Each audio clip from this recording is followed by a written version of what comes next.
Chapter 23 is contract verbs. We have the vocabulary in paragraph 313, and we're going to get an unusual thing here. These vocabulary words you will not see in the New Testament. These forms that you're getting here are not forms that are ever written in the New Testament.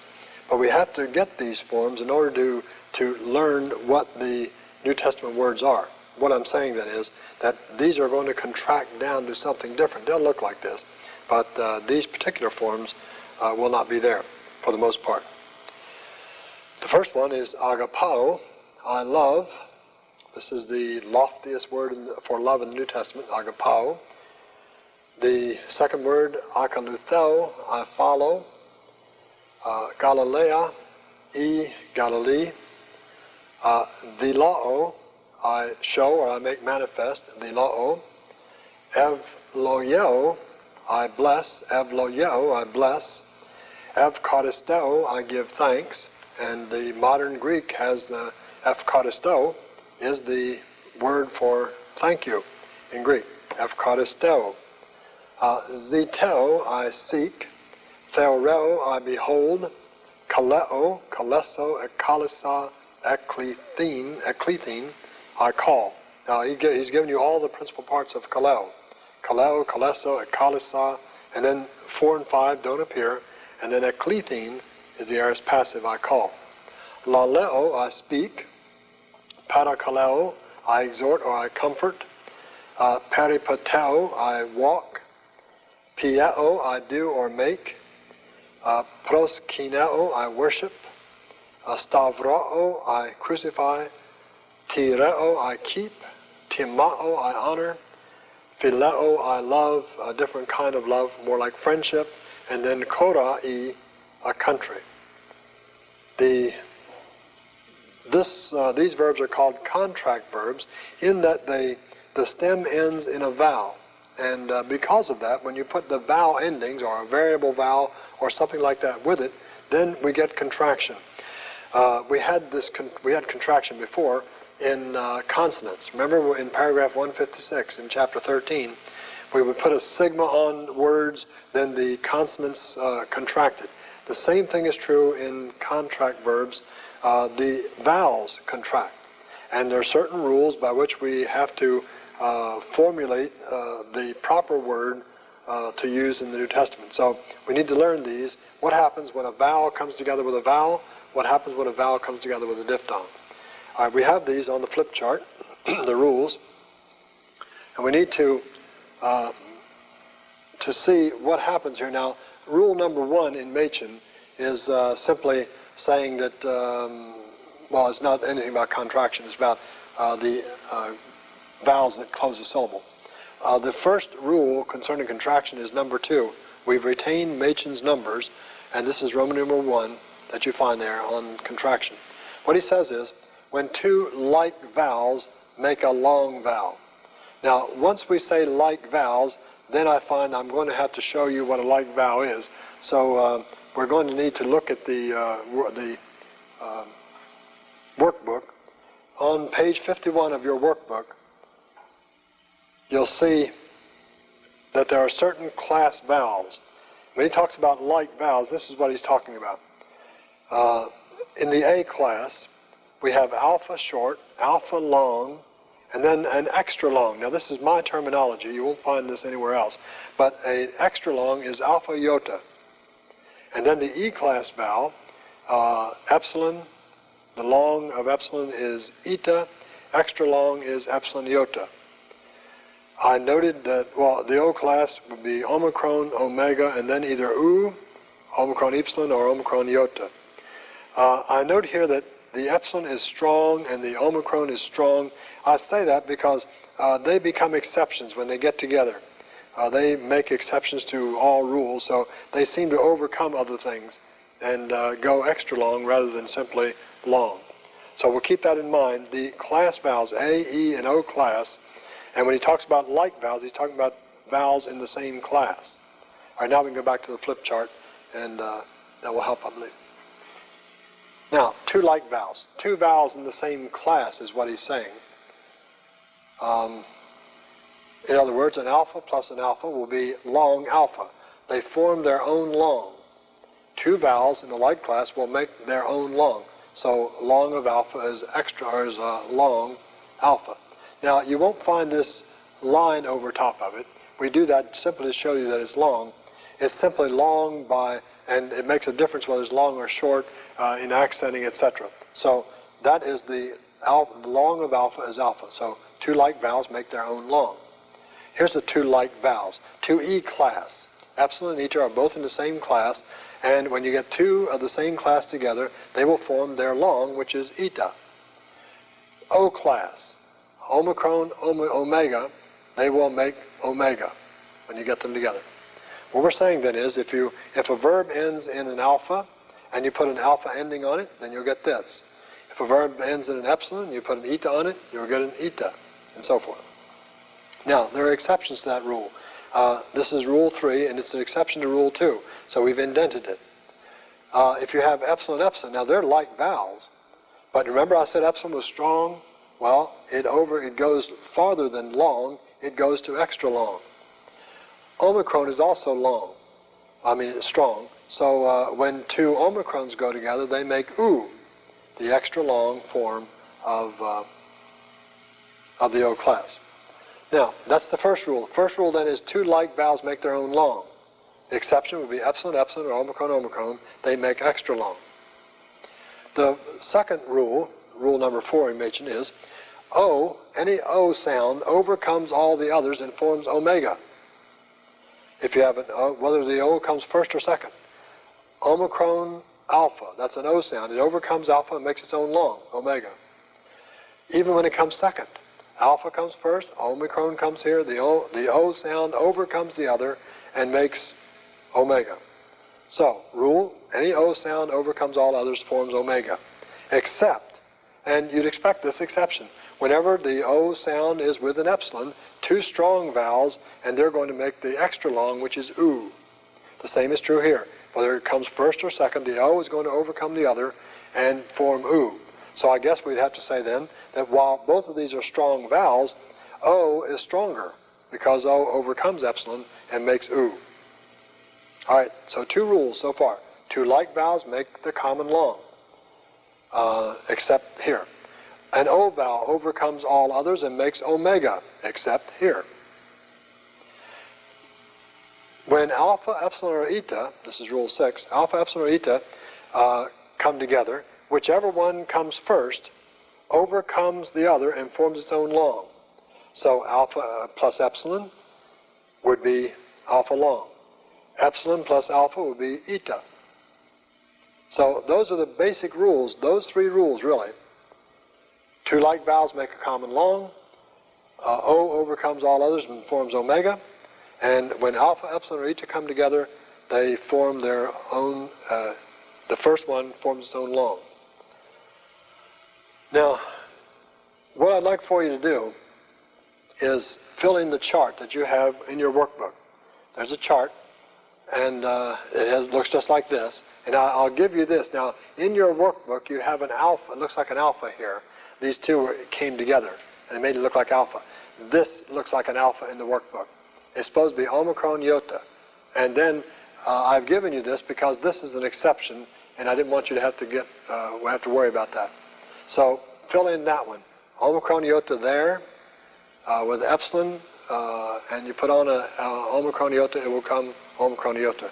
That's not the way the rule should read. This is an exception to the rule as well. Omicron, and you put on an eta iota, it comes out omicron iota. Okay. So, but now by the rules you can fill this chart in, can't you? Let's start, just go up to here, because the diphthongs will make something different. But think about this. If you have an alpha and an epsilon, how would you do it? Well, what rule is it? It's this rule down here. It's rule number 6. Alpha, epsilon, or eta come together. The first one overcomes and forms its own long. So then you have long alpha here, right? Alpha with eta, same rule, right? Becomes alpha, whichever one comes first forms its own long. How about alpha and omicron? Well, any O vowel overcomes any other and forms omega. So you'd expect for alpha and omicron to be omega. Just fill those in. This is the one that comes first because we're dealing with verbs that end in either alpha, epsilon, or omicron. Agapao, phileo, thiloo. And all of our contract verbs are going to end in one of these three. When you put the endings on, these are the endings you put on, then this is the contraction that will happen. How about epsilon, epsilon? Well, two like vowels make their own long. That would be eta, except that the strong vowel epsilon is going to be two epsilons become eta, or epsilon iota, and that would go here. All right, I think you see the point. Now, we want you to do this as a homework assignment, and the next lesson, we will show you a chart all filled out, and you can check your homework. Now, on an exam, expect to find this. On the first exam, I think it's after chapter 26, seems to be, on the second exam. It's the next exam after this. You'll find that we'll give you this chart as it is, and you should fill it in. So be ready to do that. Now, what happens when you have diphthongs, when you put diphthongs on? Like you want to make a third singular, present active indicative, you put this ending on, and what will happen there? Well, Machen gives us some rules on that too. He says that in page 144, Roman numeral 2, the vowel disappears by absorption before a diphthong that begins with the same vowel. Now, that's not hard. A vowel, epsilon, and you're putting on epsilon iota. Well, the vowel will disappear because the diphthong begins with the same vowel. You lose the vowel. Okay? So that's pretty easy. He gives you the illustration. Epsilon, epsilon iota makes epsilon iota. Omicron, omicron epsilon will make oo. That'll make omicron epsilon because the vowel just drops out. If the diphthong begins with the same vowel, then that vowel just drops out. Now, secondly, top of page 145. When the vowel comes before a diphthong that does not begin with the same vowel, it is contracted with the diphthong's first vowel. The diphthong's second vowel disappears unless it is iota, then it becomes subscript. And all he's saying there is that when you have, we've already seen that if you had epsilon and epsilon iota, this is maybe phileo, you will make it third person, then this drops out. Because if the diphthong begins with the same vowel that's on your verb, then the vowel will drop out. But now he's saying, if your diphthong does not begin with the same one, you have alpha, the illustration he used was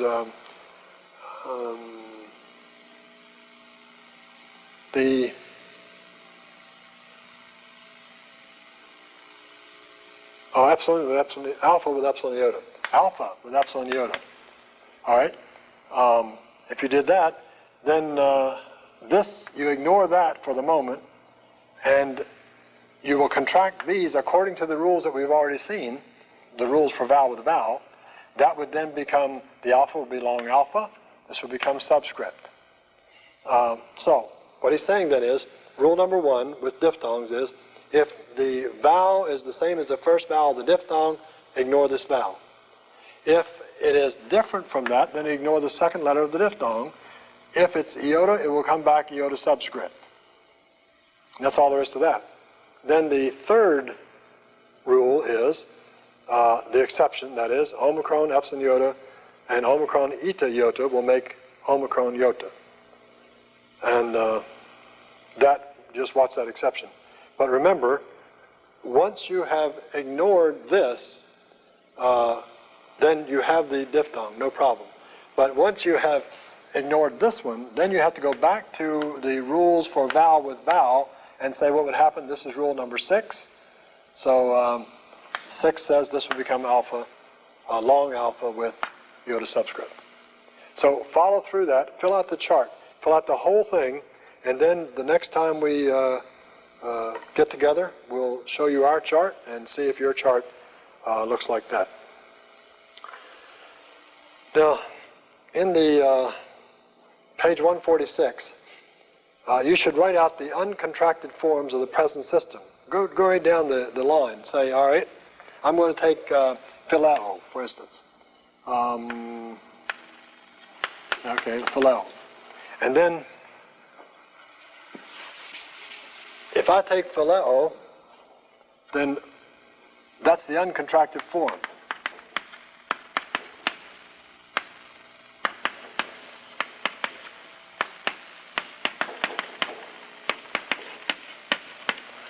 Well, what's it going to be over here? Say, these two will contract and it will become omega. This drops out. Remember the rule? This is rule number 2, or rule number 1 in the second section.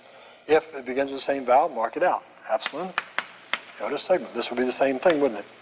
Mark it out. Epsilon, iota. What about this one? If an O vowel will overcome the other and form its own long, form omega, unless it's epsilon omicron. If it's that, then it will become oo, right? Oo. Epsilon, epsilon.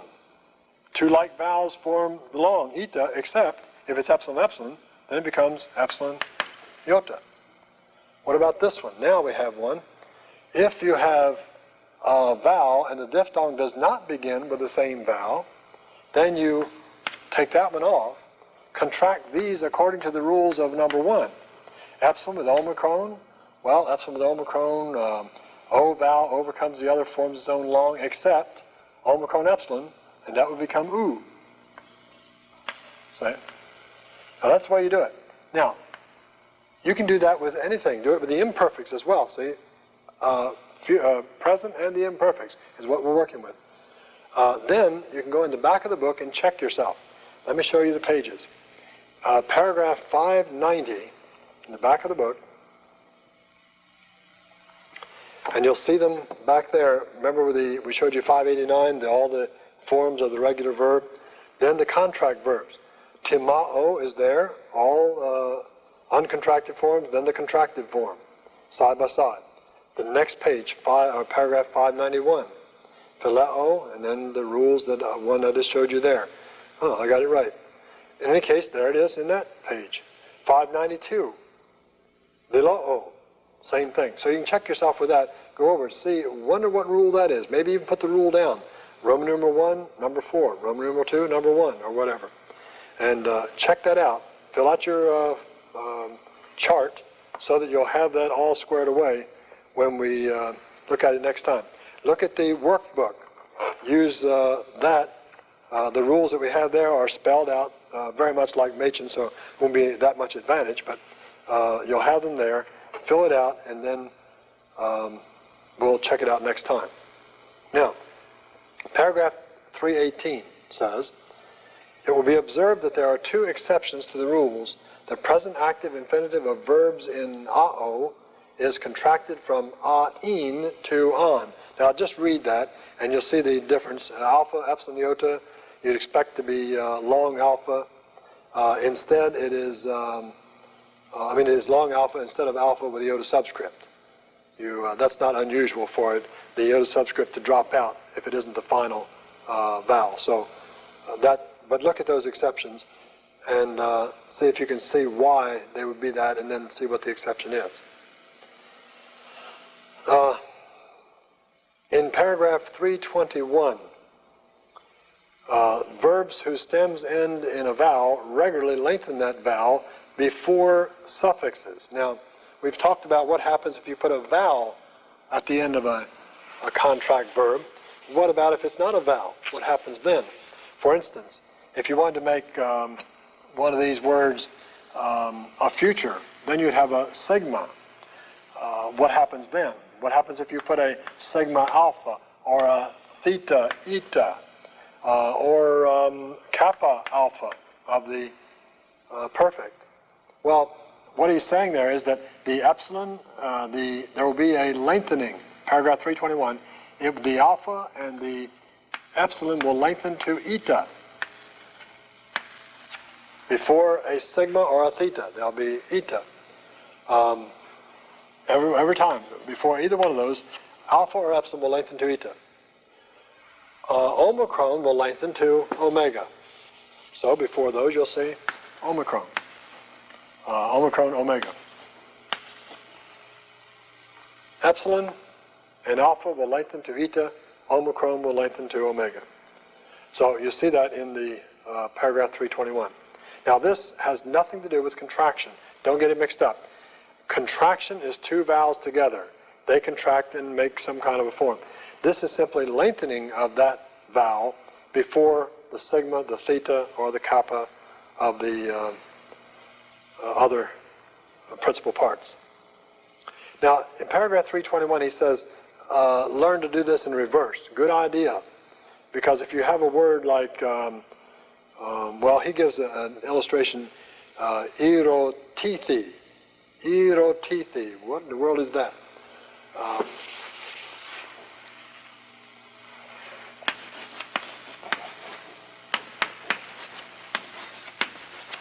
What's erotithi? Well, this is an augment.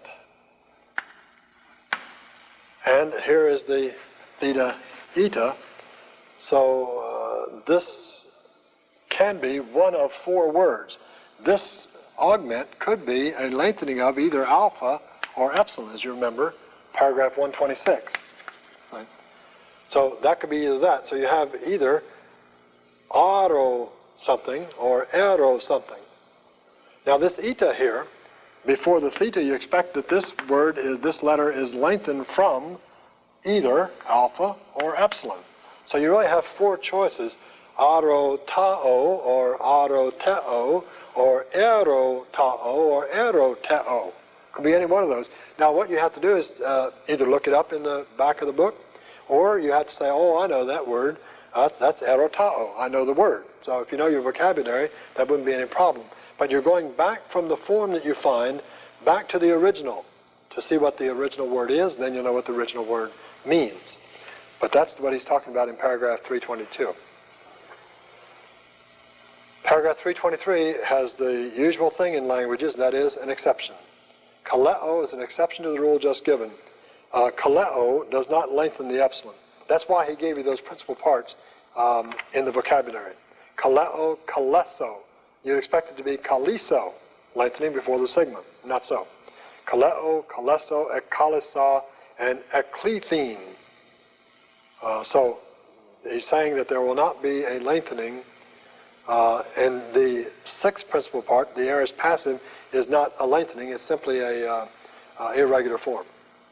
Okay? Now, I promised that last time we were going to go to the New Testament, to 1 John. If you got your book, you got the book that looks like this, the Greek New Testament, United Bible Society. I say this rather than the Nestle's text because the Nestle's text has German script. It's kind of a strange looking script, and it's a little hard for you to handle. And this is a very fine modern version of it.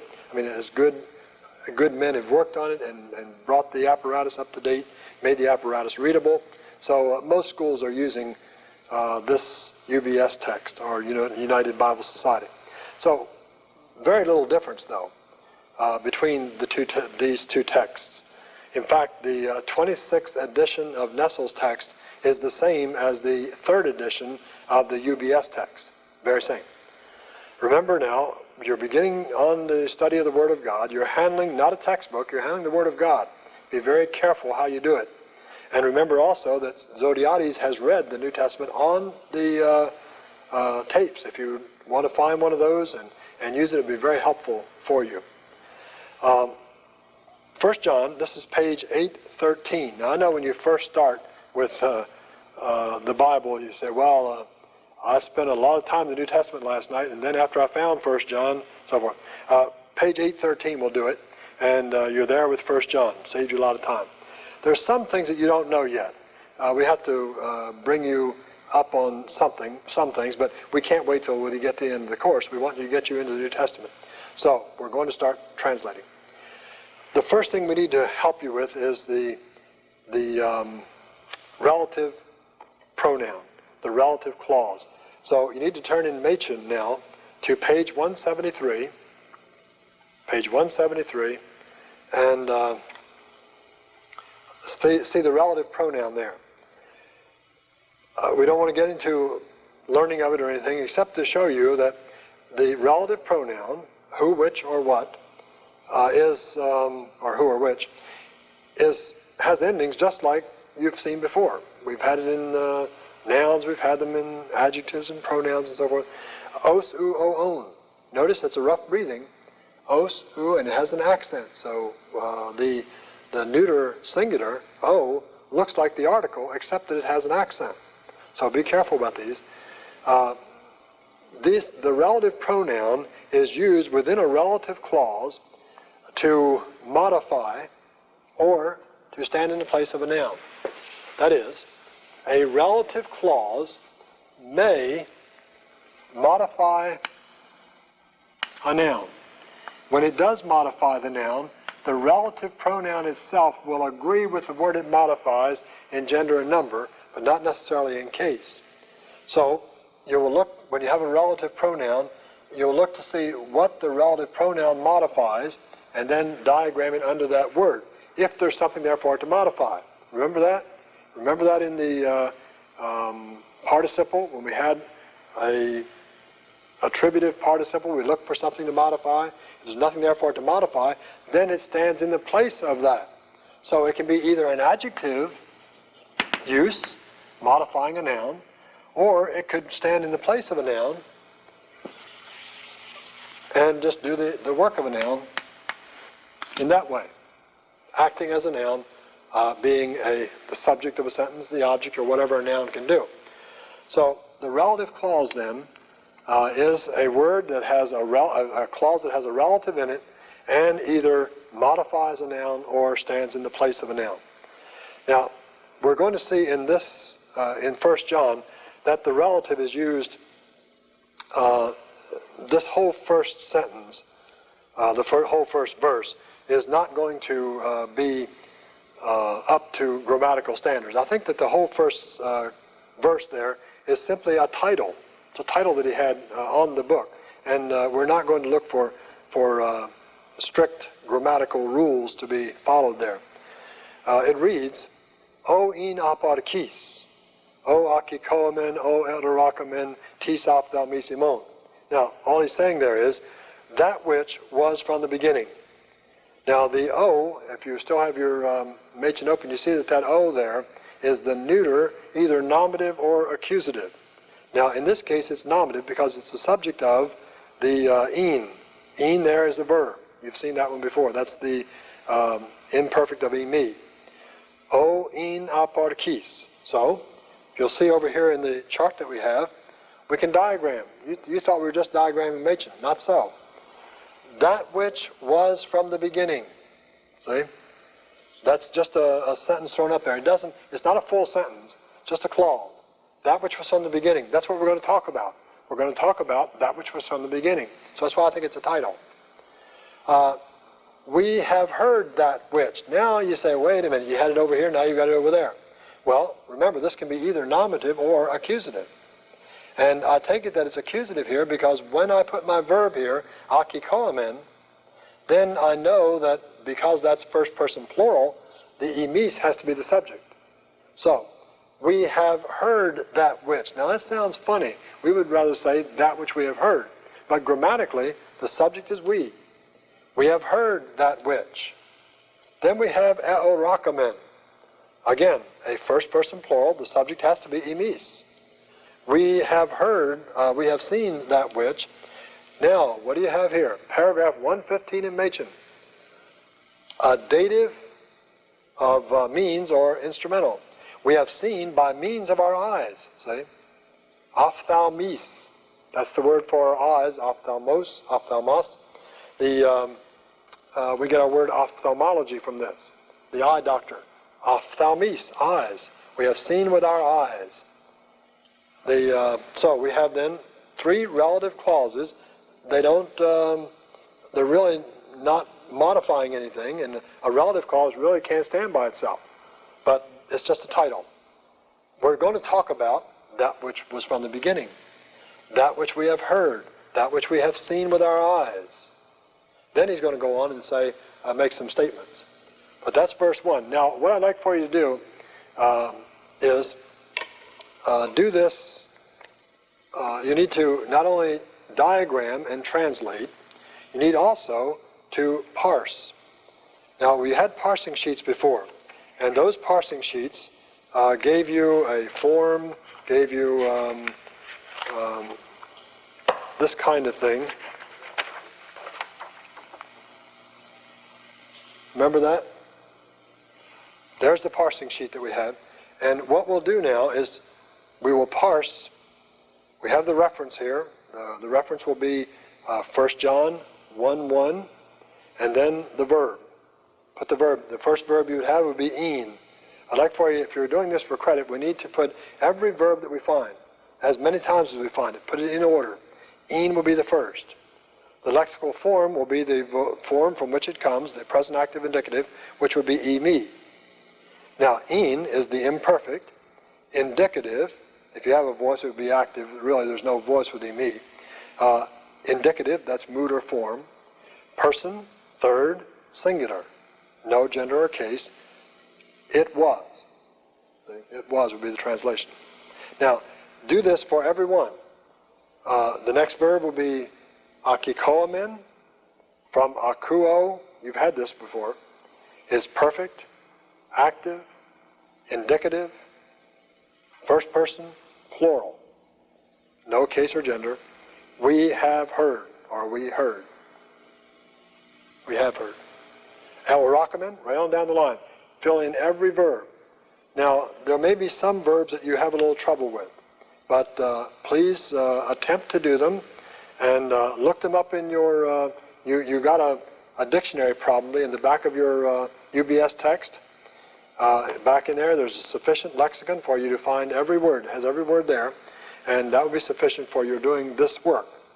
Now, you've done that. You're translating, you're diagramming, and you're parsing every verb.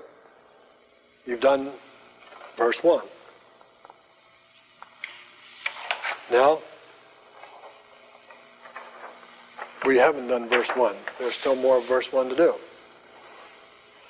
We have handled, or we have seen that which. This is from theaomē. Theaomē. You'd like to see that?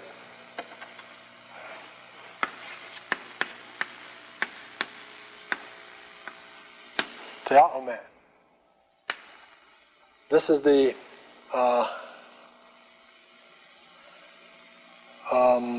this form is the word from which we got our word theater.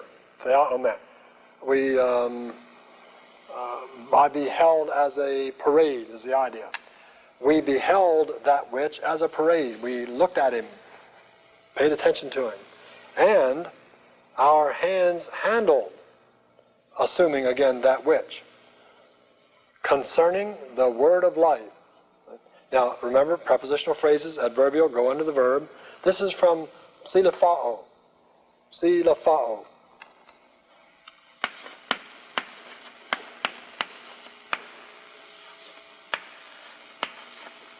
Silafao.